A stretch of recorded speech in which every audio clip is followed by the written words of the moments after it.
Madagascar morganites are by far, the rarest and most difficult morganites in the world to discover. And I'll tell you why. We find morganite in Nigeria that is nice quality, and it's a primary host rock, which means it grows amongst the pegmatite discoveries.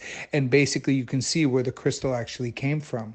You also have morganites out of Brazil, similar situation. It grows in the pegmatite host rocks at depths of 30, 40, 50, 60 meters, etc. And they're formed through volcanic events with magma coming up from the Earth's crust and basically cooling down, creating pegmatite deposits. And because they have, certain trace elements present in the ground, morganite is formed.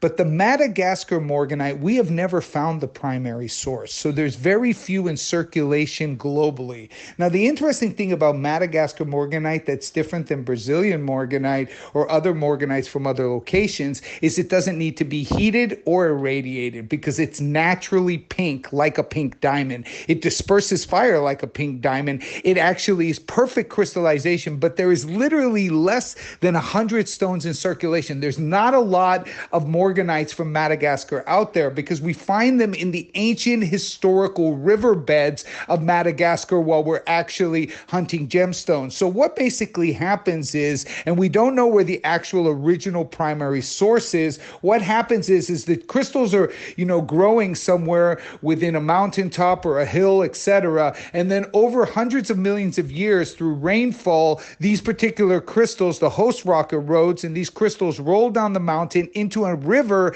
and get transported hundreds and hundreds of miles to eventually be discovered 500 million years later, and that's how they're discovered. But very, very few Madagascar morganites out there. The color is rich, they're vivid, they're alive, they sparkle, and every chance I get to buy them, I do. But Kat has made a matching pair here. So what she's actually done is taken two different size Madagascar morganites to match them up to, make a matching pair, which is a huge significant weight loss. But for her, it's worth it because she knows the rarity of these stones. She knows that once she puts the flawless diamonds around them, and she knows once she puts them in a Cap Florence design, they are hugely in demand.